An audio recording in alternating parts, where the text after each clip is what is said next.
Welcome to our Metal Reactions channel. I'm Brad. I'm Alena. We've been doing this reaction channel for a few months and we really enjoy it. We only wish to put out more frequent videos, but for that we're looking for a place with a spare room where we can make a more permanent setup, because now it's a drag to put together everything and then put it away after each time we film. So that's why our videos don't come out very often. But we really want to change that. And you can help us if you support us on Patreon. It's a minimum of €1, but you can, of course, support with more if you want. And that'll help us to get out the videos more quickly. Yeah. So today we are doing a new band that we haven't covered before. I just searched an interview to find how to pronounce the name. It's apparently Ne Obliviscaris. I wasn't sure on the ni or ne. And the song is called And Plague Flowers the Kaleidoscope. So this is quite a mouthful. Sounds complicated. They're an Australian band from what I've been told. And quite hotly requested. So we've had Adrian, Castella, Jan, Tiago Souza, Amarok, Michael Newman, Bruno Ortiz, Gautam Menon, Guitar Noodle, Kevin Watts, Darkly Tranquil, Christopher John, Danny, and Cool Technician. So quite a few requests for this song. Let's get into it. I don't know what we're going to get.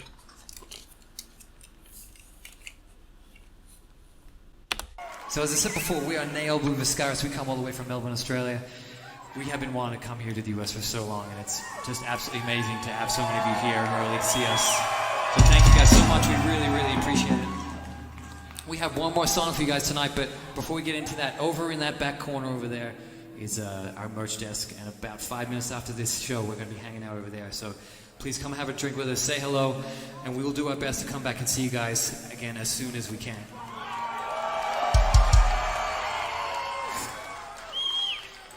This one's off our album Portal of Eye. This one's called And Plague Flowers the Kaleidoscope.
can't find anywhere to pause. There's so much happening. It's just overload of everything. Oh my god.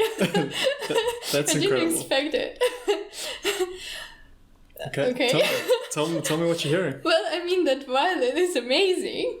And then I thought that the whole song will be with that violin, but then it all changed in once. And then I don't understand what this guy with violin is singing. So kind of in the background, which is I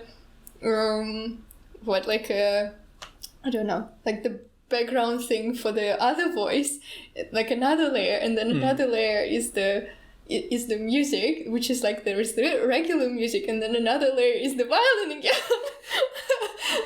That's just a lot. Oh my god, how they're doing that? Yeah, that's like, you know when you're watching something and you're like, this is just operating at a level that I don't even understand. Like, I can grasp parts of this, but I'm sure there is so much depth to this that I can't even comprehend yet, especially not on a first listen. But like every element of this is super interesting, because you've got, I mean, okay, the harsh vocals, I really like his harsh vocals. You can let me know in a little bit if you do or not. Okay. But then to contrast that with the violin guys, like more clean sort of traditional singing, but is also very powerful, like strong, really nice tone, and those are just working off of each other so well. Earlier on, there was even the bass guitar. I mean, it's not often in a song that I'll distinctly hear bass guitar, but here, it was very clear in that particular part. The drumming is super super good. Like the speed of his double bass there, loving the double bass, and like then just the way that everything works together. It's so like progressive or so like complicated and interesting. Just like really really really enjoying it. But I mean, okay, yeah, it does. It sounds like progressive, but at the same time, it sounds very sort of, ancient, like medieval or something. I think it's this clean vocals actually adds to it, because I don't know. I just sort of imagining, the street in the old town in 17th, 18th century or something like that. I don't know. So it's at the same time modern and very it gives this like sound. Very old atmosphere. Maybe it's also because of the violin, because it's such a sort of a traditional instrument. Let's get into more. I'm really enjoying this.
Thank you guys so much.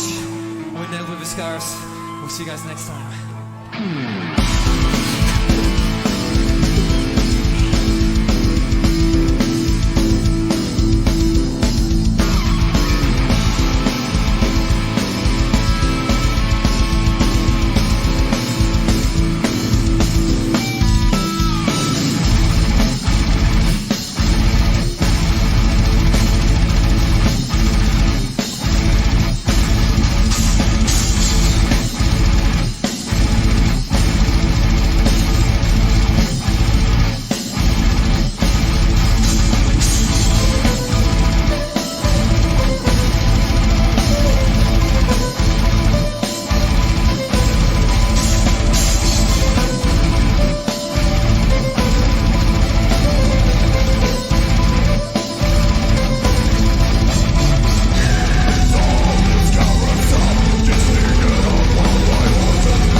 Thank you guys so much. We are Ne Obliviscaris. We'll be back soon, we hope. Thank you. I think we need to listen more to Australian bands. Yeah. There are some really talented guys there. Yeah, first Bellacore and now these guys, and Yeah, that's mega just... talent. My brain is blown. Yeah, as well. But like, it's so... I love metal like this. It's so complicated, but for me, it's also super soothing at the same time. Like, although it's so fast and so intricate, it's just very soothing. Like, this is the kind of stuff I could listen to that like puts me into trance to like fall asleep. Like, I don't know. I can't fall asleep to that, definitely. like, you know, I mean, I suppose for a non-metal listener, this is probably like if you'd never heard metal and this was the first song that we did, you'd be like, whoa, this is the craziest thing I've ever heard. But when you like listen to metal all the time, like, also the sort of rhythm of the song was quite do do do do do do do. It's like just very peaceful to me. I felt like it was super intense. I love it. Yeah, it's just like it was intense all the time, but with focus shifting from one instrument to another, to the voice. So like everyone in that band got a chance to shine with this particular song. And shine they did. Exactly, yeah. And also I think it's not quite often when there are two lead singers, because I think they like both were singing leading parts. You can't take one out of that. Yeah, that's true. I guess because it's a completely different vocal style, they're able to do that. But I mean, you know, we said it all pretty much during the pause. I don't have that much to add instrumentally, but across the board, you know, whether you're looking guitars, bass, drums, I don't violin, know how the drummer could do that vocals. fast for the whole song, and it was a very long song. Yeah. And the actual video, the way it shows everyone, I thought the video was done quite well. It even had a point where it cut to the little cam that the drummer had attached to his chest, and you could just see the stick work going as well. Yeah, it was pretty cool. Yeah, that's one of the best songs we've done for me personally. Okay, don't give away our recap. Right. Anything else to add? Do you want to get into lyrics? I know, I don't even want to get into it because it doesn't seem so important at all. Because I don't know, if you take the lyrics completely out of the question, it still would be a great song.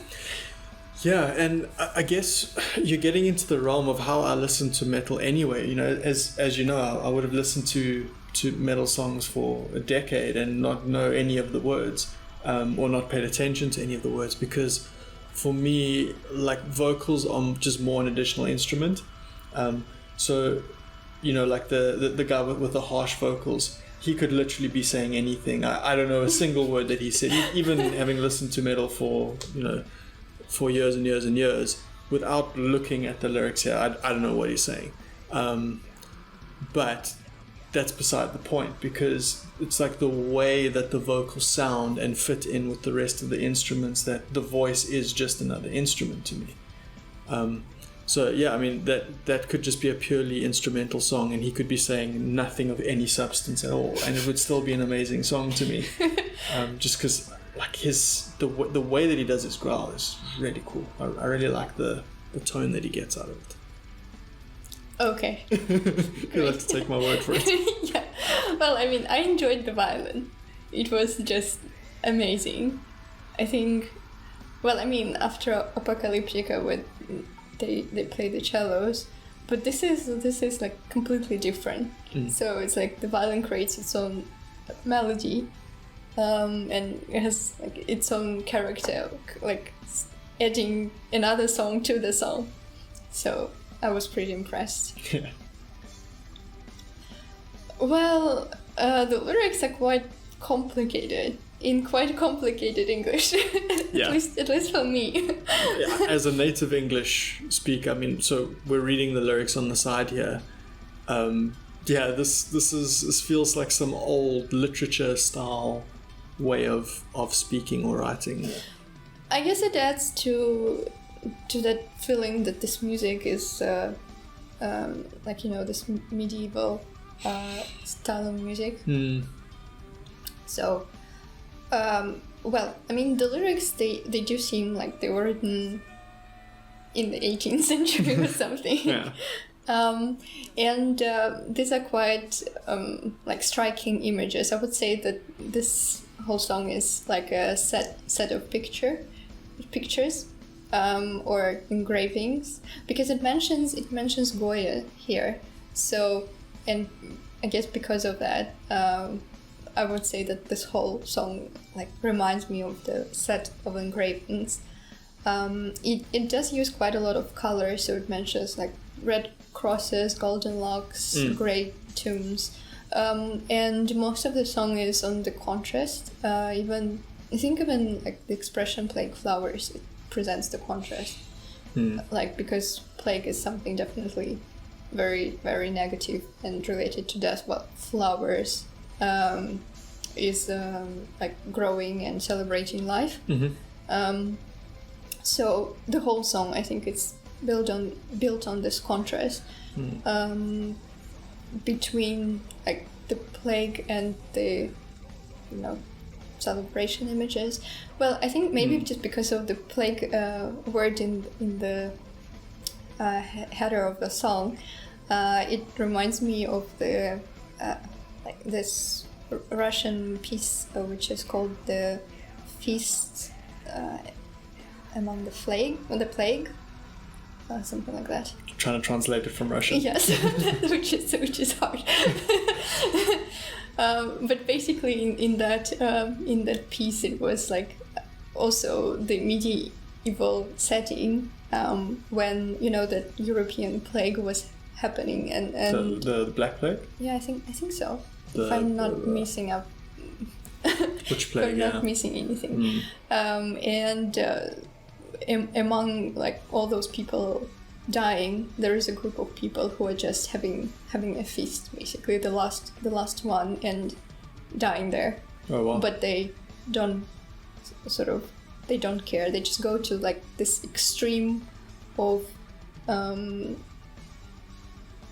not even celebrating life, but celebrating maybe their position in life, which is totally like also futile and in contrast with everything that's happening around the world. We're just gonna close our eyes and pretend like nothing is happening, and we'll just continue our fun and joy while everything is dying, and then we just die at this point. We don't really care about the consequences anymore. It's almost like refusing to accept reality, or like living in your own version of reality. Yeah, it's like you know, like after me, let it all die. I think it was one of the, as I remember from the history lesson, so one of the French kings who was particularly into, you know, extreme celebrations and like spending money and not caring about the people, who said, after me, like, let it be anything. Let it all burn. I think it was yeah, let it all flood or something like that. I don't know the exact translation, because it would be me translating from French into Russian into English. So, well, more like translating the Russian translation into English, so I don't know what he actually said. Okay, fair. Yeah, so here in the song, I think it's also kind of, it has the same idea, because there is the plague, there are the plague fields, and some disaster is happening, and yet there is this painted path, which is, well, it has like this sense that it's in contrast, like a lively painted, like also in contrast with the sad reality, which this procession or like this crowd of people is following without looking on the side and without, you know, seeing all the horrible things that are happening, and they just go forward towards the end. Well, basically all those images of the kings, they're distorted.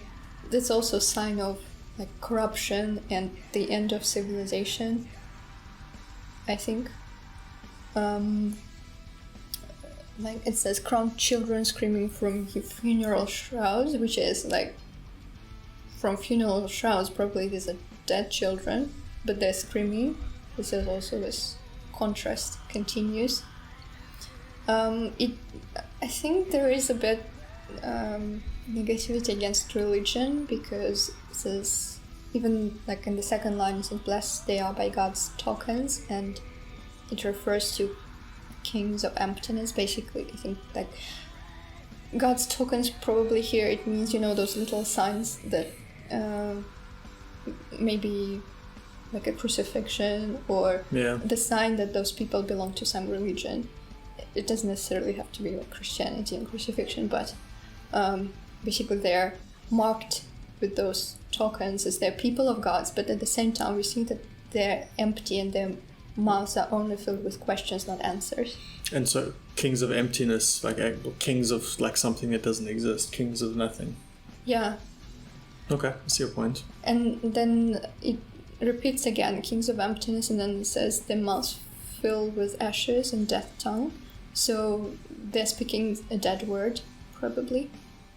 I see. I see your point.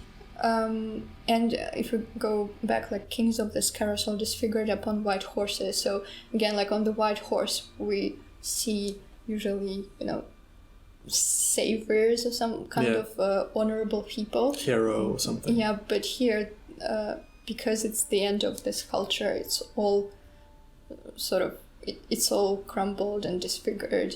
And it just shows on the outside all the disruption that happened on the inside.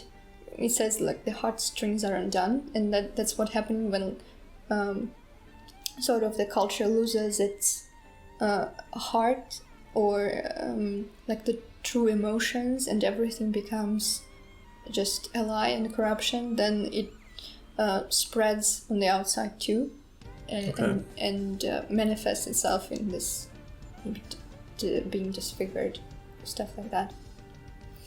And it says that it's, I think, so this picture, it kind of refers to something medieval, in my opinion, but then it still maybe reminds us that it's kind of a circle, that the culture is sort of on the rise and then dying and then on the rise again. So it can possibly be referring to current, like, current moment in history too, because it just goes in circle. History always repeats itself. Yeah, it goes round and round. And it's also only human. It talks, I like how it says, why our wall to rise and fall, only human. So basically we built our walls just to to fall from them. And that's totally human nature. But then it says that while like this everything crumbles and everything is destroyed, then it reveals the truth. So maybe it sort of embraces the cycle. It's kind of the logical end to the cycle. And also this situation, like living in this constant contrast between life and death, and like truth and lie, and all those, at the same time celebrating, life and living in death. I think the words that I'm using, I hate using them because they're too simple for this complicated and delicate message in the song. But then it just talks about like a masterpiece of painting the portrait of what we are. I think it just embraces like the complexity maybe of the human nature, of the culture, despite of it being like all distorted and marching towards the end. It's who we are. Yeah, so I get a lot of the same things, probably a little bit less detail, but certainly the contrast is there. And To just sort of get to the crux of where I think this is going, I think it's trying to show the within bad there's good, or you need bad to have good, or you need bad to highlight the good, that kind of thing. So the one line I think that is so well written that illustrates all this contrast is, our beautiful filth dances and plague flowers. Like that, there's so much contrast just in that one line. It's really well written, and it almost gives me the feeling of, like, sort of the cycle of nature, like something must die, and then from the decay, like the decay will, like, give nutrients to the soil, and new life will grow from it. And that's just that cycle of life. So I think that's sort of where it's going with that plague, with this death and decay and despair. From it, something beautiful and new and colorful can grow. And then, also, like, when you get to the end, and plague colors a masterpiece of pain. Again, that contradiction, a masterpiece of pain, the portrait of what we are. And as well, also before it was talking about only human. So I think there's definite commentary on human nature there. So it's more or less in line with what you were saying. I was just trying to pick out specific parts to me that were really striking. But I think it's really well written. It feels like very complex poetry. When you add this to the complexity and the brilliance of the instrumentals as well, I mean, this is just a thoroughly impressive piece of music in like every regard. This is high level stuff. Yeah, I think it's very intellectual with many references. So I'm not sure I'm even getting half of it. Yeah, I'm sure there's way more that we're not even seeing. Yeah, so I mean, it's definitely referencing to the art of Goya and Dor, which is, I mean, it's quite educational if you just go word by word and try to, explore and see. That can really add to it. Well, I would only add probably that I think it's not only, it's more condemning maybe this human nature than celebrating it. Yeah, so its contrast. I think we have a slight difference there on what we see as the point of this. I don't know. But I guess we'll see in the comments what everyone else thinks, whether it's a condemnation of this, or it's sort of appreciating the beauty in pain. Okay. Appreciating, but still, it's kind of, when something repulses you, but you're still drawn to it. Can't take your eyes off the car crash kind of thing. Something like that, yeah. Okay. Anything else? No, it was just a beautiful piece of music. Yeah. I'm super impressed. As well. Let us know what you think. What did we miss some stuff there? I'm sure you guys will have some very deep insight into the lyrics in particular, but also instrumentally if there's things we maybe haven't picked up. And this was the overwhelming favorite of which song to do from Ne Obliviscaris. Please give us suggestions for other songs. I would definitely like to do this band again. So let us know where to go next. Thank you for watching. See you soon.